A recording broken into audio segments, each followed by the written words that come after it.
Hey, what's up? How is everyone doing today? It's the one, the only, the original, authentic, take no substitutes, masked spoofer, the gal from West Texas. And of course, my sidekick, Slappy, the masked pooter. And there he goes. Yay for Slappy. So today I wanted to talk about my favorite kind of movies. My favorite kind of movie is horror movies. That might sound weird considering I told y'all about my horror story that happened to myself when I was 16, but I had been watching horror movies since I was a young kid with my brother, and slasher flicks were big back then, back in the 80s. So yeah, I grew up watching those and just loved them. And I don't like sci-fi movies.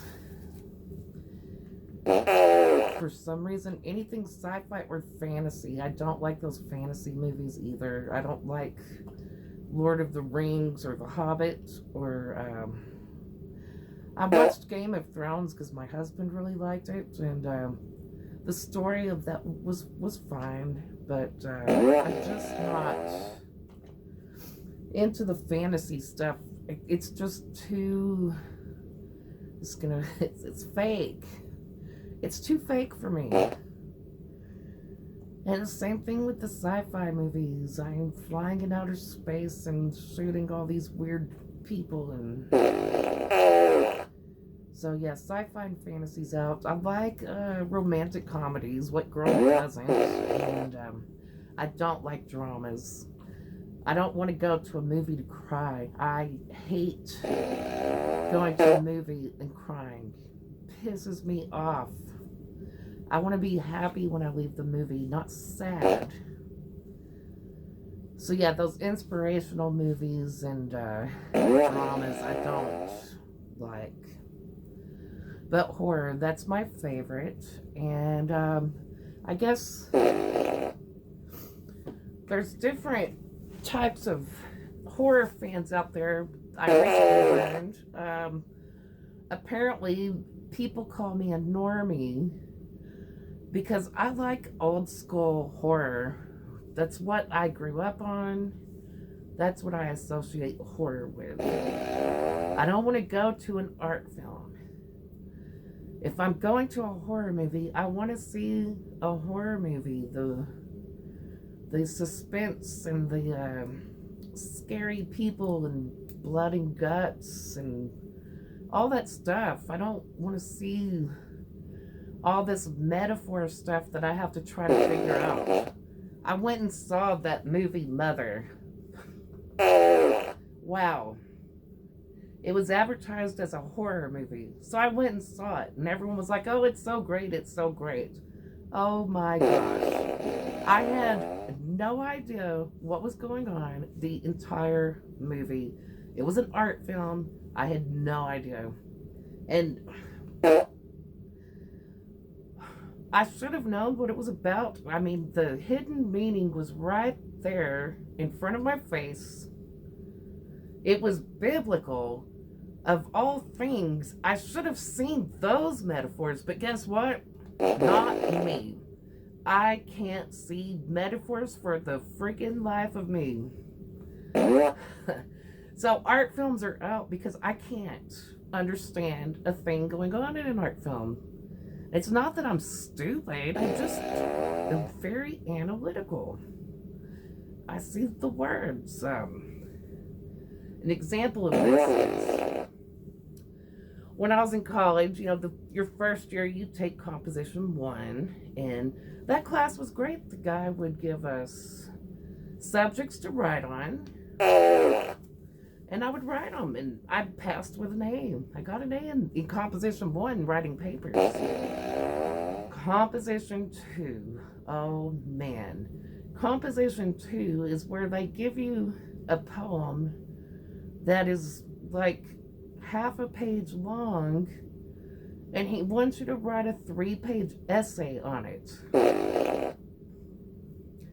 And I'm looking at this poem. I don't remember what it's called. I can tell you it's about a woman walking through flowers. Oh, that's how it starts. It starts with a woman walking through flowers. And apparently there's some hidden meaning about a woman walking through flowers that I still don't know.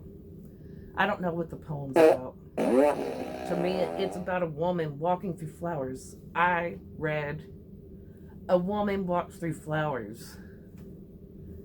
How do you write a 3-page essay about a woman walking through flowers? You don't. Oh, so I ended up having to drop Composition 2 because I was failing it miserably because I can't understand poems. I'm really good with science, and I'm good with memorizing things. My memory is really weird like at work. I almost have a photographic memory. I remember every procedure. I know every law. It's with attorneys. The law that they practice, I know everything about it. The local rules, I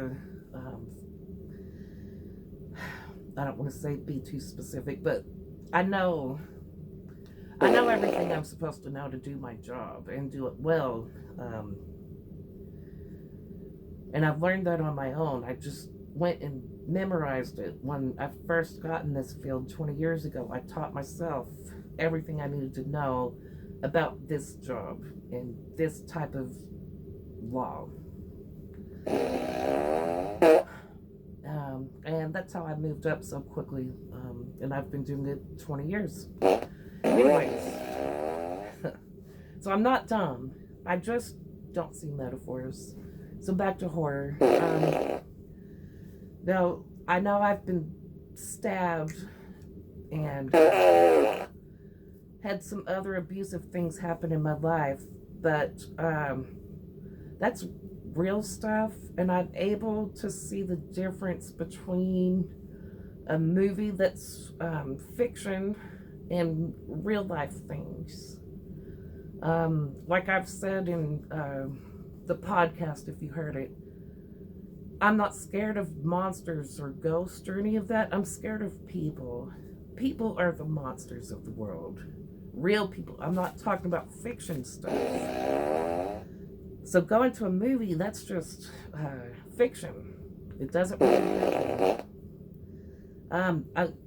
I will tell you that I watched the movie Ted Bundy with my friend, and then she had to leave. It was before I was married. I lived alone, and the neighborhood wasn't that great. And, I was terrified that night. I didn't sleep. But the Ted Bundy movie is real. And when you're a single woman living alone in a neighborhood that's just a tiny bit scary, yeah. The Ted Bundy movie's gonna scare you because that really happened. That's scary. That stuff's scary. But this other stuff, it's fake. So, what I look for in a horror movie, and this is gonna sound so demented, but it's what a horror movie is supposed to be about. If I'm really into Halloween, I'm into special effects and costumes and makeup. So when I watch a movie, I like to see how creative they are, how they were able to make the special effects happen, the costumes and the makeup. I love costumes and makeup. So I'm looking at all that stuff, and so I'm looking at how creative is the death. Were they creative with it, or was it just a, I'm gonna shoot you and put a knife through you? And I mean, because look Saw has some creative deaths, and the Final Destination movies, man, there's some really cool deaths in there. And there's also a movie with Jennifer Lopez called The Cell, an older movie. Wow, that movie is really shot well. It's beautiful and creepy, but the scenery and the art behind the creepiness was really cool. In The Cell, I recommend that, and that's more of a suspense drama movie. Not, I consider it horror. I don't know if they consider it horror or suspense drama. Maybe it's suspense drama horror, because I mean there's some scenes in there that are horrific but are really cool if you're into special effects. So yeah, so I prefer the older slasher movies, which is why people consider me a normie, because other people like all the art films and they're paying attention to the music and the hidden meanings of art films. And that's just not what horror is about for me, you know? It's not horror for me. So I'm a normie. I love Nightmare on Elm Street. I love Friday the 13th. Candyman. I'm actually kind of excited about the remake, but it looks like maybe Candyman doesn't show his face unless it's in a mirror, which is kind of disappointing because I really love Tony Todd. Why would you do that to Candyman? That's not how he was in the first movie. I know it's a remake, but come on. Let everybody see him. Why does it have to just be in a mirror? Okay, that's my rant. I'm kind of tired of the remakes. They usually suck. And then there's Black Christmas from the 70s, which is a really cool and creepy movie. I love that movie. And then they remade it, and you know, the remake was okay. I mean, yeah, it was okay. But then they remade it a third time. And it's like, why? Or I guess it's a second remake. It's a remake of the remake. Why? Why did you do that? Why, you know, you couldn't just make another movie with a totally different plot and call it something else?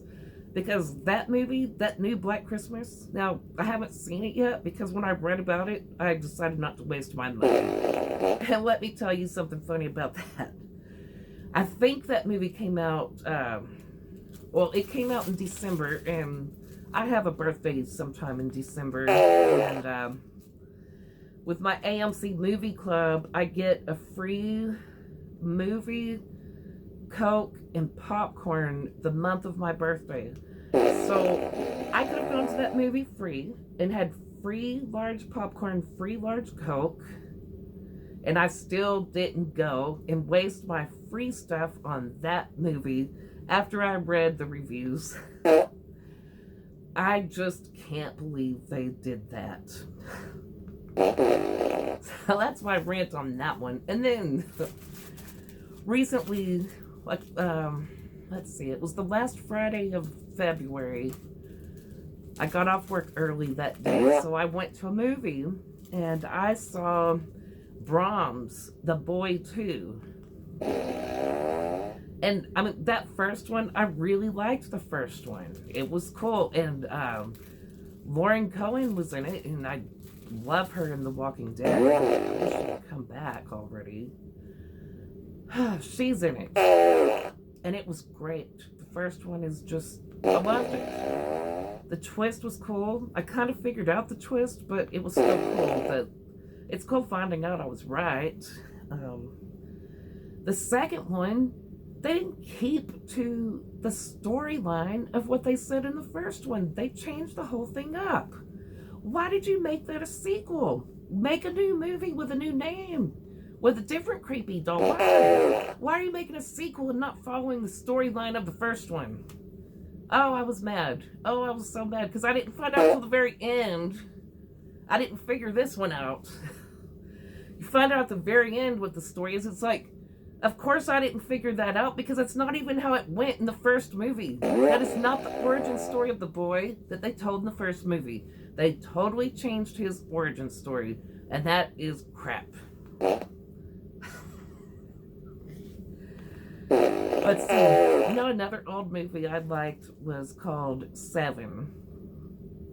Brad Pitt. Surely you all remember this one. Brad Pitt's in it, and Morgan Freeman, and oh, that guy. He's disappeared because he's in trouble with that Me Too movement. I can't. Kevin Spacey. Kevin Spacey. Yay, my brain is working. Kevin Spacey is in it.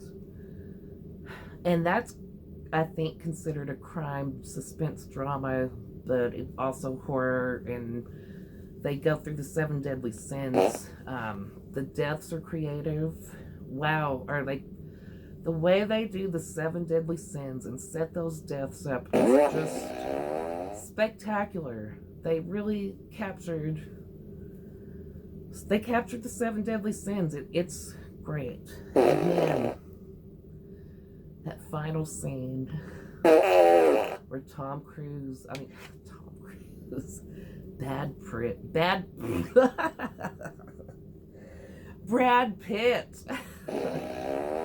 What's in the box? Oh my gosh, what's in the box? Yeah.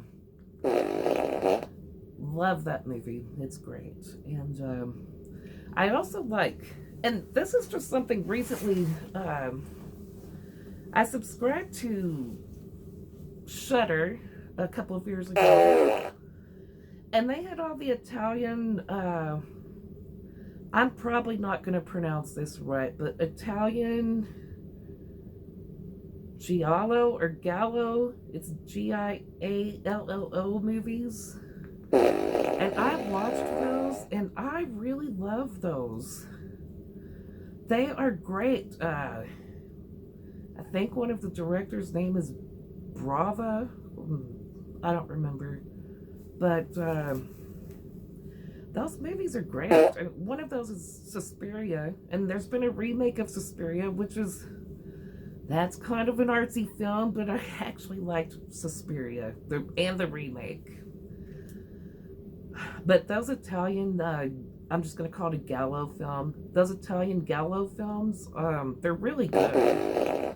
And on Shudder, I have found a lot of older slasher movies that I have just loved.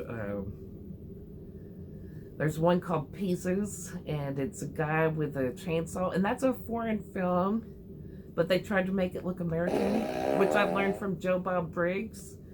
Shout out to Joe Bob Briggs and Darcy, the beautiful Darcy. Joe Bob Briggs is on Shudder, and